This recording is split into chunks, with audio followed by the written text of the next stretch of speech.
Assalamualaikum warahmatullahi wabarakatuh. Berikut adalah presentasi dari kelompok 1 pengauditan mengenai pemahaman pengendalian internal. Beranggotakan saya Ulfi Maulana Gifari, NPM 0028. Lalu ada Muhammad Fahri Santoso, NPM 0032. Lalu ada Dwi Wahyu Aryani, NPM 0042. Tanti Yuniasari, NPM 0046, Hanifah Kartikasari, NPM 0054, dan yang terakhir Desti Fitri Wulandari, NPM 0067. Presentasi dimulai dari sesuai urutan NPM, jadi saya yang bagian pertama. Bagian pertama memperoleh pemahaman mengenai pengendalian internal. Memperoleh suatu pemahaman atau obtaining understanding melibatkan prosedur-prosedur untuk yang pertama memahami rancangan kebijakan dan prosedur yang berhubungan dengan setiap komponen pengendalian internal. Yang kedua, memenuhi apakah kebijakan dan prosedur telah ditempatkan dalam operasi. Dilakukannya pemahaman tersebut bagi seorang auditor adalah untuk melakukan yang namanya perencanaan audit. Hal-hal tersebut dapat dilakukan dengan 3 cara. Yang pertama adalah wawancara atau kuesioner kepada pihak-pihak yang berhubungan atau berkaitan dengan pengendalian internal entitas. Yang kedua adalah menginspeksi dokumen-dokumen dan bukti yang telah disediakan yang ada. Yang ketiga adalah pengamatan langsung aktivitas dan prosedur yang dilakukan oleh entitas. AU di sini yakni adalah standar audit yang ditulis oleh PCAOB, Public Company Accounting Oversight Board, yang berprinsip GAAP, Generally Accepted Accounting Principle. Dalam AU seksi 319 Appendix 19 ini mengidentifikasikan bahwa pemahaman mengenai pengendalian internal seharusnya digunakan untuk yang pertama mengidentifikasi jenis salah saji yang potensial. Yang kedua, mempertimbangkan faktor-faktor yang mempengaruhi risiko salah saji yang material. Yang ketiga, merancang pengujian substantif untuk menyediakan keyakinan yang memadai untuk mendeteksi salah saji yang berhubungan dengan asersi-asersi tertentu.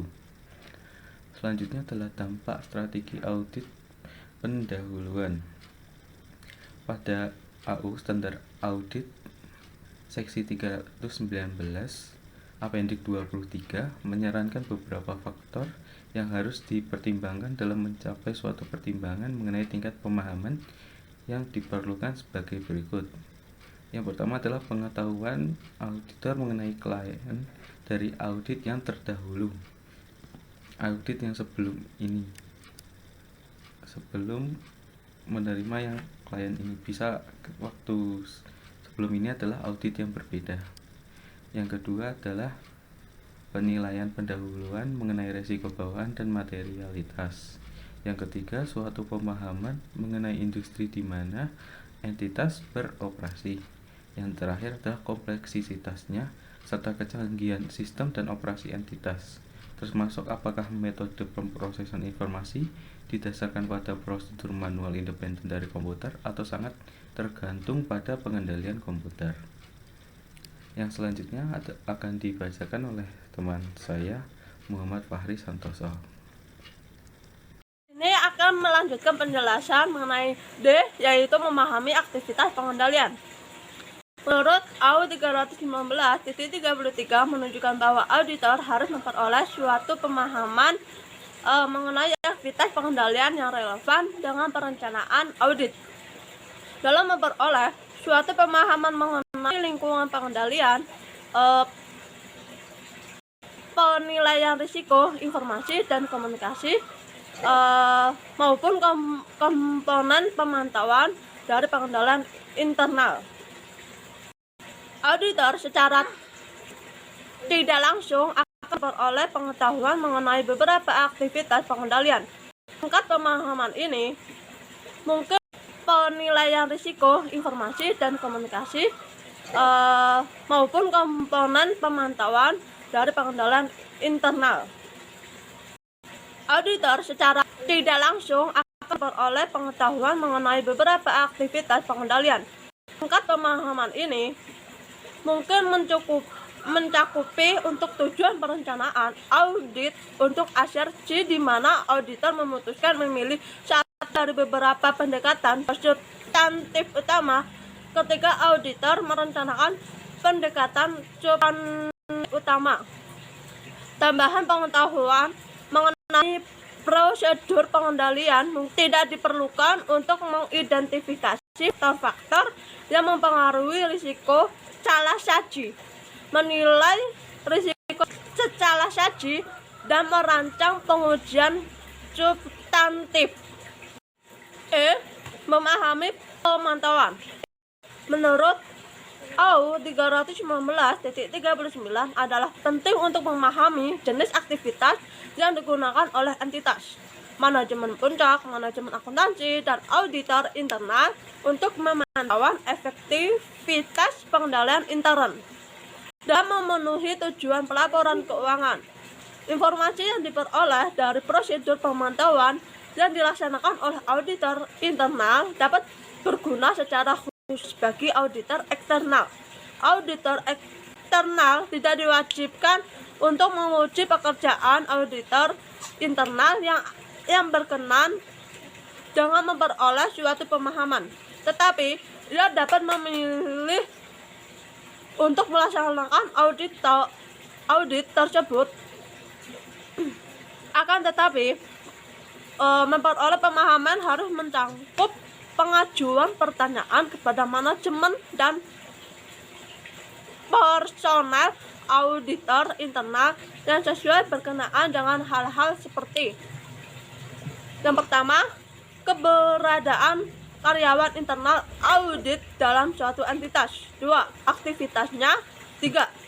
Kesesuaiannya dengan standar-standar profesional internal auditing.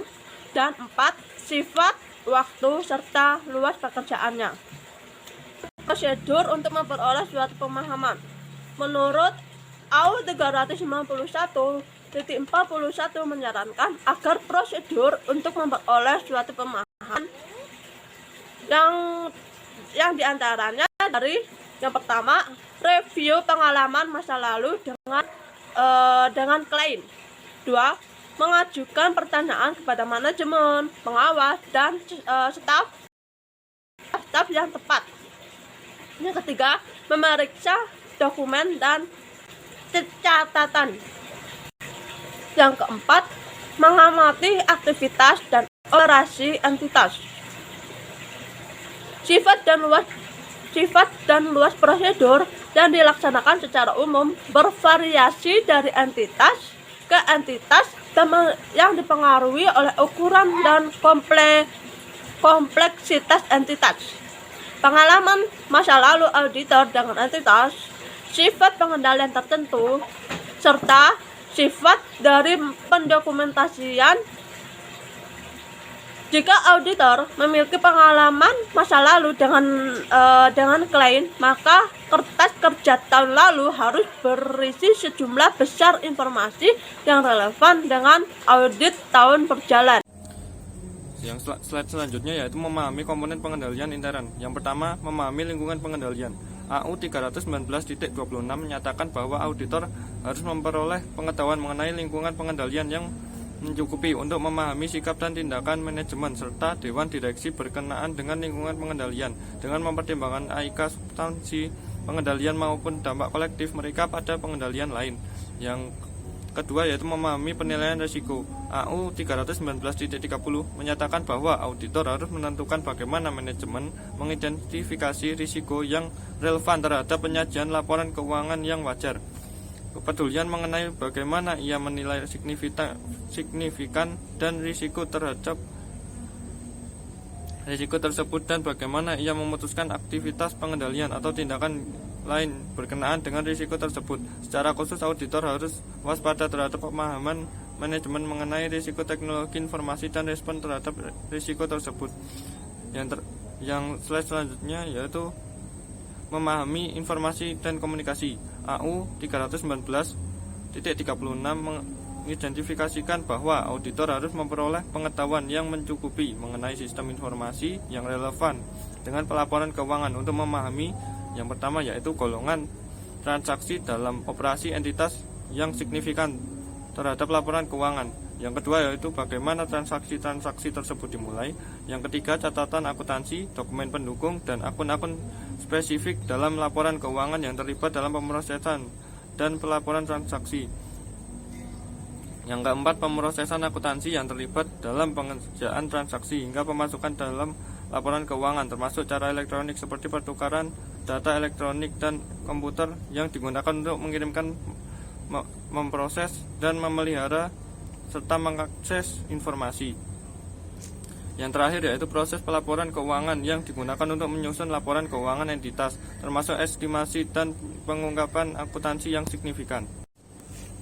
Yang selanjutnya yaitu risiko salah saji dikaitkan dengan perubahan isi atau bentuk dari informasi terhadap 4 fungsi ekonomi penting yang dihubungkan dengan transaksi dalam rangka memahami di mana informasi baru dapat ditambahkan atau bentuk informasi dapat diubah. Yang pertama yaitu pelaksanaan transaksi, yang kedua pengiriman atau penerimaan barang dan jasa, yang ketiga pencatatan transaksi, yang keempat penerimaan kas atau pengeluaran kas. Dalam memahami sistem akuntansi adalah penting untuk memahami bagaimana sistem akuntansi menangani kejadian ekonomi tersebut. Saya, Tanti Yuniasari, NPM 20.0046, akan melanjutkan presentasi dari Aryani. 2. Mendokumentasikan pemahaman. Mendokumentasikan pemahaman tentang pengendalian intern diperlukan dalam semua audit. AU 319.44 menyatakan bahwa bentuk dan luas pendokumentasian dipengaruhi oleh ukuran, kompleksitas entitas, dan sifat dari pengendalian intern entitas.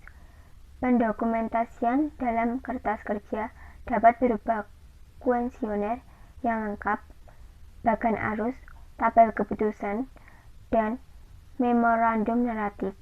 Dalam audit terhadap entitas besar yang melibatkan kombinasi strategi audit, keempat jenis pendokumentasian dapat digunakan untuk berbagai bagian untuk pemahaman. A. Kuesioner terdiri dari serangkaian pertanyaan mengenai pengendalian intern yang perlu dipertimbangkan auditor untuk mencegah salah saji yang material dalam laporan keuangan. Pertanyaan biasanya dibuat dalam bentuk jawaban ya atau tidak. Dengan jawaban ya, mengindikasikan suatu kondisi yang menguntungkan. Ruang kosong juga disediakan untuk menyediakan komentar seperti siapa yang melaksanakan prosedur pengendalian dan seberapa sering pengendalian dan proses pengendalian dilaksanakan. Materi yang selanjutnya adalah bagan arus. Bagan arus atau flowchart adalah suatu diagram skematik dengan menggunakan simbol-simbol terstandarisasi, garis arus yang saling berhubungan, dan keterangan yang menggambarkan langkah-langkah yang terlibat dalam memproses informasi melalui sistem akuntansi.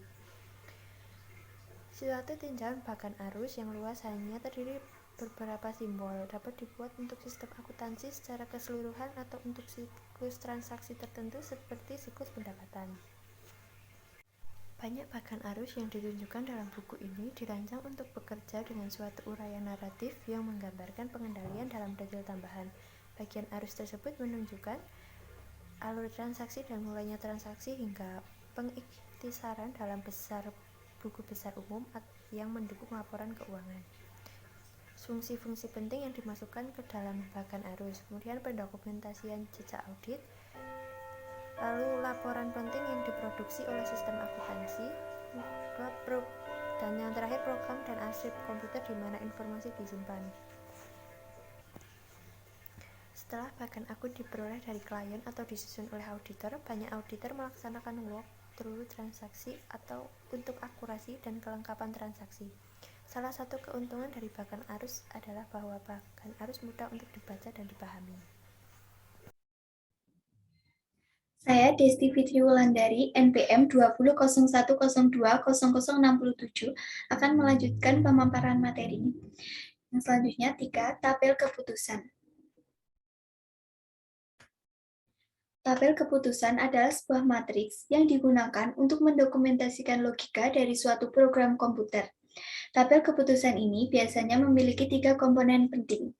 Yang pertama, kondisi yang berhubungan dengan transaksi akuntansi. Yang kedua, tindakan yang diambil oleh program komputer.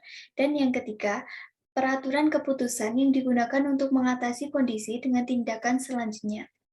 Kondisi yang dimaksud dalam tabel keputusan ini biasanya mewakili kondisi yang berhubungan dengan prosedur pengendalian yang relevan dengan audit. Tindakan mencerminkan tindakan-tindakan yang diambil oleh program komputer ketika kondisi dipenuhi. Selanjutnya, memorandum naratif. Memorandum naratif ini terdiri dari komentar-komentar tertulis yang berkenaan dengan pertimbangan auditor atas pengendalian intern. Memorandum dapat digunakan untuk melengkapi bahkan arus ataupun bentuk pendokumentasian lain dengan meringkas keseluruhan pemahaman auditor mengenai pengendalian internal, komponen individu dari pengendalian internal, ataupun kebijakan atau prosedur spesifik. Sekian pemaparan materi dari kelompok kami. Apabila ada kesalahan, kami mohon maaf. Terima kasih atas perhatiannya. Wassalamualaikum warahmatullahi wabarakatuh.